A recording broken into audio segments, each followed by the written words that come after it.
그는 우리의 화평이신지라. 둘로 하나를 만드사 원수된 것 곧 중간에 막힌 담을 자기 육체로 허시고 법조문으로 된 계명의 율법을 폐하셨으니 이는 이 둘로 자기 안에서 한 새 사람을 지어 화평하게 하시고 또 십자가로 이 둘을 한 몸으로 하나님과 화목하게 하려 하심이라. 원수된 것을 십자가로 소멸하시고. 어제에 이어서 오늘 또 이 화평이라고 하는 주제로 한 번 더 말씀을 드리려고 합니다. 사람들은 서로를 차별화하고 나누기를 좀 좋아하는 것 같습니다. 돈을 가진 사람들은 자기가 이 가난한 사람들과 이렇게 자신들을 차별화하려고 하고, 또 배운 사람들은 배우지 못한 사람들과 자신들을 차별화하려고 합니다. 심지어는 함께 모여 있는 자리에도 친한 사람끼리는 참 눈에 보이지 아니하는 어떤 선을 그어놓고 다른 사람들과 따로 떼어 생각하려고 합니다. 참 사람들이 이처럼 참 이상한 그런 본성을 가지고 있는 것 같아요. 이런 일들이 심지어는 교회 안에서도 참 성령께서 주시는 은사를 가지고 또 서로를 차별화하려고 합니다. 웬일인지 은사를 받으면 받지 못한 사람에 대해서 참 은근히 이렇게 담을 쌓는 이런 사람들이 또 있어요.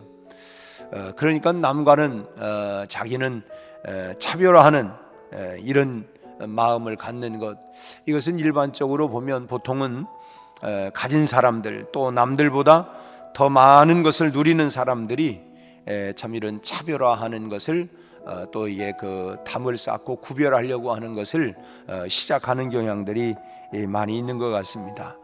참 다른 사람들과 이처럼 이 담을 쌓는다, 구별한다, 나는 뭐 좀 특별하다, 이런 생각을 갖는 거, 이것은 사실은 뭐 좋지 않은 그런 버릇이라고 볼 수 있습니다.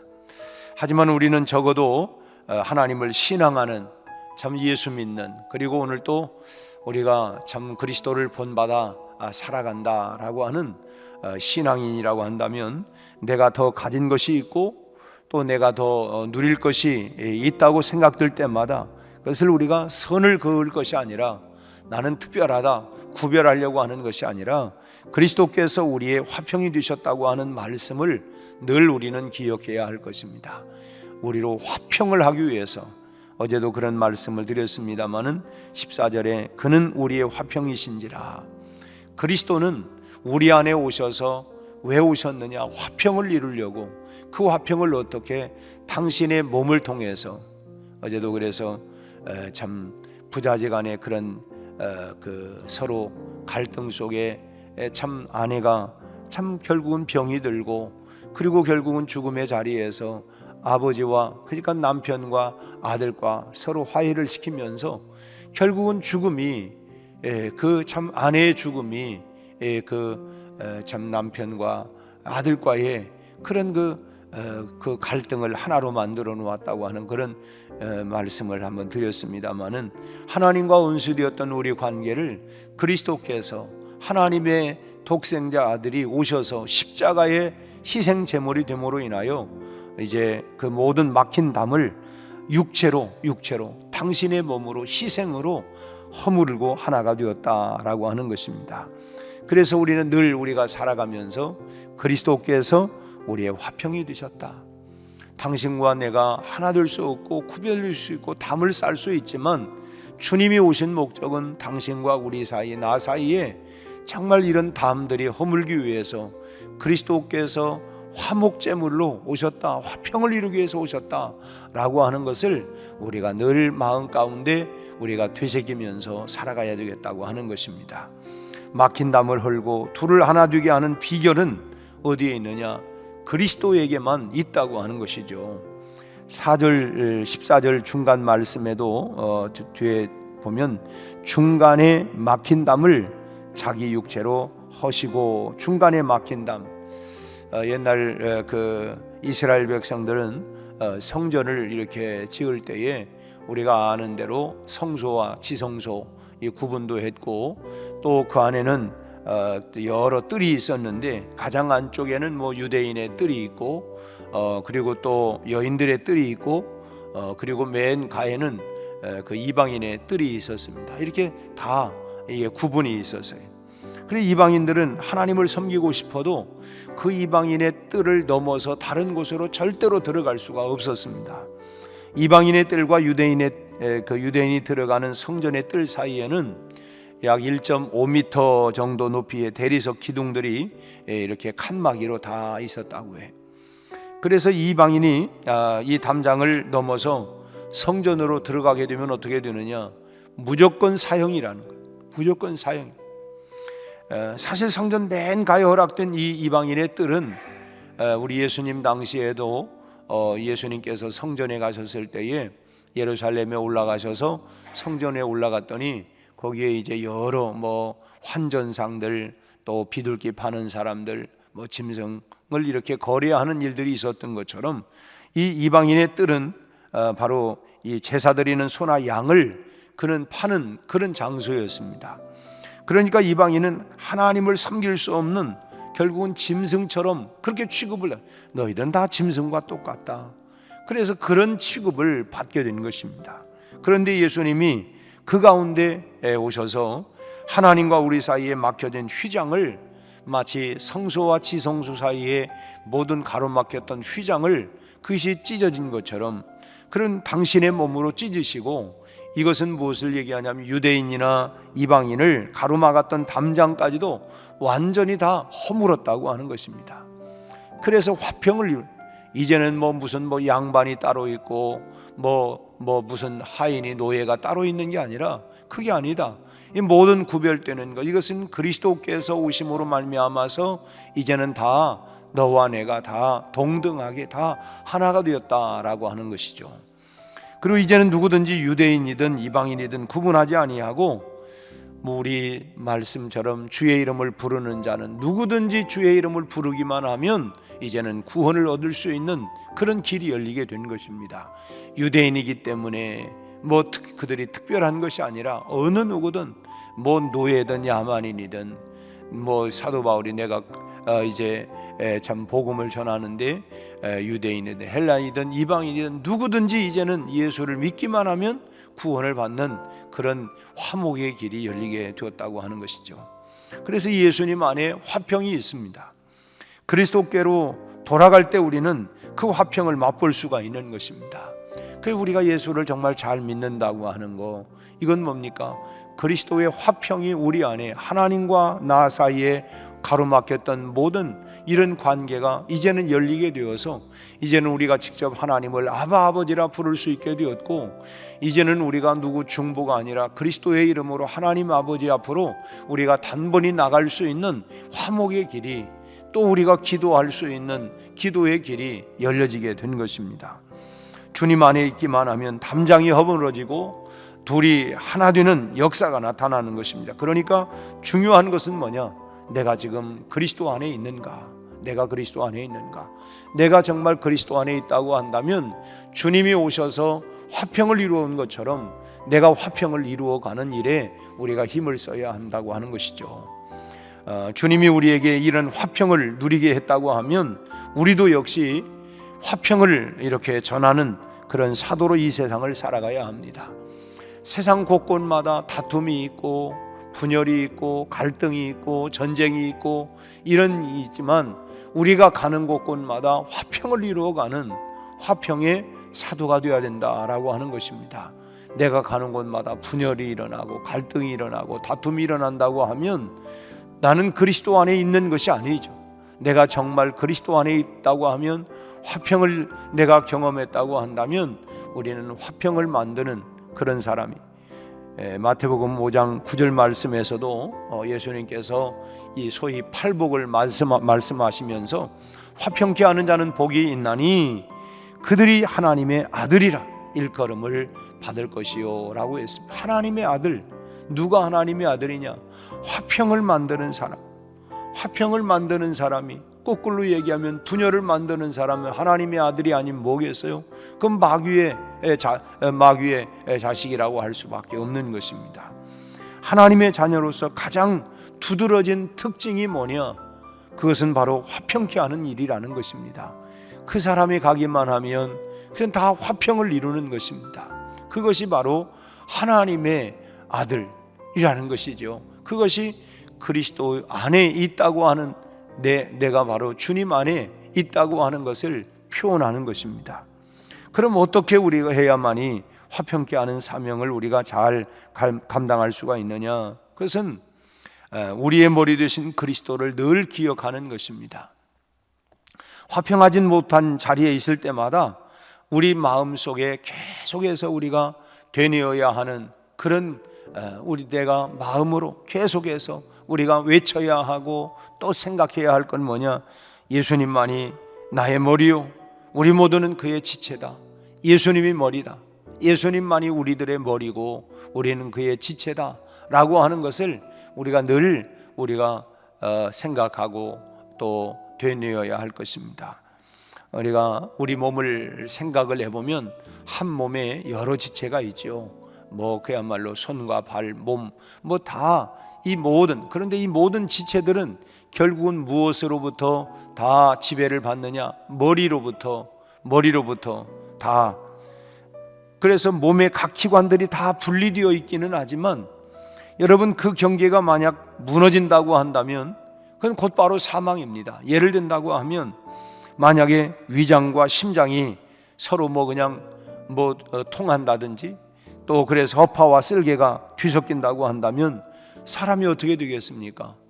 이게 한 몸 안에 다 위장이 있고 심장이 있고 또 우리 이런 또 호흡기관들이 있고 다 있지만 이것이 그 경계가 다 무너져 버린다고 한다면 그건 사망이죠. 죽습니다.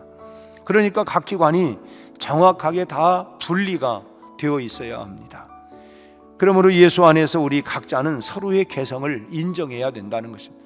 손으로서, 발로서, 또는 우리 내장 기관을 보면 심장으로서의 역할, 신장의 역할, 각각 모든 그 안에 우리 몸이 다 하나이지만 하나 안에 각각의 개성에 따라서 다 역할을 하지, 이것이 다 한 몸에 있다고 그래가지고 다 그냥 서로 통한다고 하면 물론 혈관은 다 통하죠. 마치 우리가 예수의 피가 우리 안에 다 흘러가는 것처럼 이 혈관을 통해서 온 몸에 이 피가 다 돌고 있기는 하지만 서로 그것이 위장이 이제부터는 내가 심장 노릇할게, 심장 위장이 분리가 되어 있는 것이지 함께 그렇게 한다고 한다면 사망이다, 그런 얘기입니다.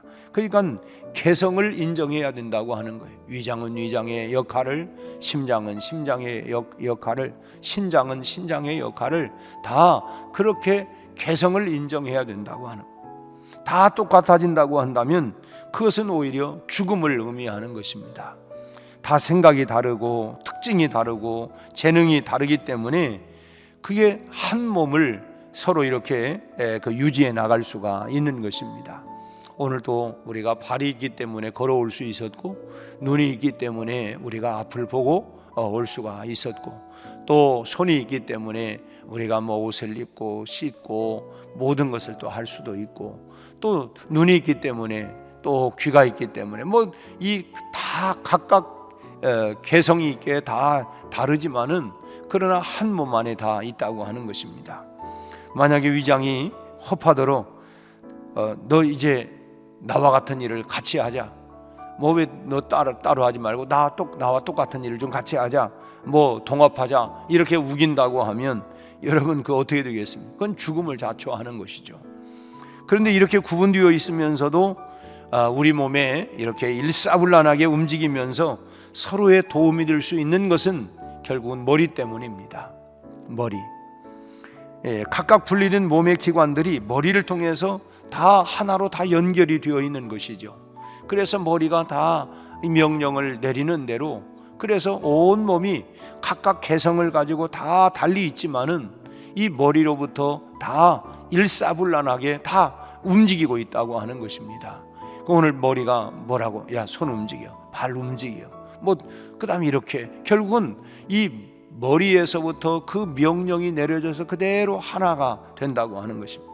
그것이 바로 화평케 하는 비결이라는 것입니다. 각자의 독특함은 그대로 유지하고 또 인정하면서 손은 손대로, 위는 위대로, 뭐 심장은 심장대로 다 개성이 있게 다 각각 움직이지만, 그러나 각각의 기능이 있지만은 머리의 명령을 따라서 다 그렇게 그 안에서 화평을 이루면서 하나가 되고 있다고 하는 것입니다. 그러니까 머리를 통해서 균형을 다 하나됨의 균형을 이루고 있다고 하는 것입니다. 만약에 뭐 손 따로 발 따로 다 만약에 그런다 뭐 더 하겠어? 나는 뭐 오른발은 왼쪽 가는데 왼발은 아니야 나는 뒤로 갈 거야. 만약에 그렇게 참 자기 나름대로 개성 있게 나만 개성 있게 산다, 그런다면 어떻게 되겠습니까? 결국은 머리를 따라서 그 명령을 따라서 일사불란하게 온 몸이 각각의 개성은 다 있지만은 그러나 일사불란하게 하나가 되어서 화평을 이루고 움직여가는 것처럼 결국 우리가 늘 그때마다 그리스도가 우리의 머리다, 머리 되신 그리스도를 따라서 우리가 화평을 이루고 각각 개성은 있지만은 그러나 그 안에서 조화를 이루고 화평을 이루면서 나가는 것, 그것이 바로 그리스도의 몸, 지체, 또 머리 되신 그리스도를 우리가 인정하고 살아가는 것입니다. 화평이 깨지는 것은 결국은 왜 그러냐? 지체들이 머리 노릇을 하려고 하기 때문에 그런 것이죠. 머리 노릇은 머리가 해야죠. 그런데 그 화평을 깨지는 이유가 내가 뭐 더 배웠으니까, 내가 더 많이 알고 있으니까 뭐 등등 머리 노릇하게 되어지면 화평을 깨진다는 거예요. 그렇게 되면 균형은 여지없이 결국은 균형이 깨져버리고 마는 것입니다. 머리를 통하지 아니하고 지체 간에 서로가 이렇게 해라 저렇게 해라 자꾸만 참견하고 자기를 주장하고 나타나기 시작한다고 하면 화평이라고 하는 것은 순식간에 무너지게 된다고 하는 것입니다. 지체의 요구는 그럼 뭐냐? 머리를 통해서만 이루어져야 된다고 하는 것입니다. 머리가 뭐라고 명령을 내리는가, 그것을 우리가 잘 듣고 머리를 통한 조율만이 결국은 우리가 건강을 유지해 나갈 수가 있다고 하는 것입니다. 우리는 지체이지 머리가 아닙니다. 우리가 한 몸에 여러 지체가 있는 것처럼, 그리고 각각의 그 역할과 개성을 따라 그 자기 역할이 있는 것처럼 교회 안에도 우리가 그리스도를 머리로 삼고 우리는 다 각각 서로 다른 지체이지만 우리가 그리스도 안에서 화평을 이루고 우리가 그 안에서 한 몸으로 나가는 것입니다. 머리는 누구냐? 오직 우리 주님이십니다. 머리는 그리스도이십니다. 내가 머리가 되어서 다른 지체를 움직이려고 할 때에 모든 균형은 결국은 허물어지고 말게 된다고 하는 것이죠. 머리 되신 그리스도를 통해서 우리가 화평을 이루어가는 그런 화평의 사도의 사명을 오늘도 감당해 나갈 수 있기를 바랍니다. 내가 가는 곳곳마다 그리스도가 오셔서 우리 사이에 화평을 이루어냈던 것처럼 내가 그리스도의 화평을 어디든 가든 내가 그 화평을 만들어내는 다른 지체들과 우리가 유익한 교통을 누릴 수 있도록, 모두가 서로 소통할 수 있도록, 우리가 간혹 나는 저 사람하고 안 통해, 나는 뭐 도저히 말이 안 돼, 이것도 참 물론 우리가 어려움이 있죠. 그러나 각각의 개성을 인정하고 앞서 말씀드린 것처럼 위는 위로, 심장은 심장대로, 신장은 신장대로 자기의 역할과 기능이 있지만 머리의 명령을 따라서 다 뭐 일사불란하게 다 움직여가는 것처럼 따로따로 개성은 다르지만 그러나 일사불란하게 한 몸을 이루어 나가는 것처럼 우리가 서로 다르지만 그리스도를 머리로 삼고 화목을 이루고 화평을 이루고 하나됨을 이루어 나가는 일에 우리 모두가 힘써 나갈 수 있게 되기를 간절히 바랍니다. 다시 한번 그리스도는 우리의 화평이다. 둘로 하나를 어떻게 만들었느냐? 이 막힌 담을 어떻게 뚫었느냐? 자기의 육체로, 자기의 희생으로. 그렇다면 오늘 나의 그런 내려놓음, 나의 희생, 나의 섬김, 이것을 통해서 우리의 가정이 하나 되고 우리의 직장이 화목을 이루어가고 내가 가는 곳마다 하나를 이루고 온 교회가 서로 하나가 되어서 그리스도의 명령을 따라서 우리가 오늘 또 일사불란하게 참 이렇게 살아가는 이런 화평의 아름다운 모습을 이루어내는 우리 교회, 우리 가정들, 우리 삶이 다 되시기를 주님의 이름으로 축원합니다. 기도하겠습니다. 하나님 아버지, 그리스도께서 오셔서 참으로 하나님과 우리 사이에 나누어졌던 관계를 화목하게 했던 것처럼 오늘 우리가 화평에 참으로 그런 사도로 살아갈 수 있도록 우리에게 은혜를 베풀어 주시옵소서. 내가 가는 곳곳마다 분열이 있는 곳에, 갈등과 다툼이 있는 곳에, 미움이 있는 곳에 참으로 화평을 이루고 화목을 이루고 사랑을 만들어내고 참으로 하나님을 만들어낼 수 있는 화평의 사도가 되게 하여 주시옵소서. 오늘 또 그런 삶을 살아가게 하여 주시고 하나님 미움과 갈등과 분열이 있는 곳곳마다 그리스도께서 오셔서 참으로 화평을 이루어 주신 것처럼 내가 감으로 그런 화평을 만들고 이루어낼 수 있는 놀라운 역사가 일어나게 하여 주옵시고 주님 우리를 그렇게 사용하여 주시옵소서. 우리 아버지 하나님, 이제 우리 목장마다 또 각 기관마다 우리 아버지 하나님 회복되게 하시고 우리 아버지 하나님 서로 소통하게 하시고 서로 격려하고 위로하고 하나님 기도의 삼겹줄로 서로 돌아보아 사랑과 선행을 격려하며 참으로 믿음에 힘써 선한 싸움을 잘 싸워 달려갈 수 있게 하여 주옵시고 예배가 회복되고 기도가 회복되고 우리의 영성이 회복되고 우리의 사명이 회복되게 하여 주시옵소서. 우리 아버지 하나님, 내년도는 우리 교회 70주년입니다. 우리 아버지 하나님 70년의 역사를 이어나올 수 있도록 우리 하나님 인도해 주심을 감사합니다. 하나님 그동안 애쓰고 수고한 모든 우리 장로님으로부터 시작하여 우리 권사님들, 안수 집사님들, 집사님들, 온 교우들, 우리 하나님 다음 세대들 이어서 아름다운 신앙을 하나님 만들어갈 수 있게 하여 주시고 좋은 신앙의 전통을 이어가게 하시고 주님의 오시는 그날까지 귀한 사명, 땅 끝까지 그리스도 예수의 복음을 전파하는 사명을 잘 감당하게 하여 주옵소서. 귀한 일꾼들이 세워지게 하시고 우리 아버지 하나님 이새의 아들 다윗을 만나니 내 마음에 합한 자라고 했던 것처럼 주님의 마음에 합한 귀한 일꾼들이 세워져서 교회를 더욱더 참으로 주님의 마음으로 섬기고 봉사하고 우리 하나님 겸손하고 하나님이여 이런 일할 수 있는 일꾼들이 세워지게 하여 주시옵소서. 우리 아버지 하나님 오늘 또 우리 각각의 모든 성도들 마음의 소원들을 하늘 문을 여시고 응답하여 주시옵소서. 예수님 이름으로 기도하옵나이다. 아멘.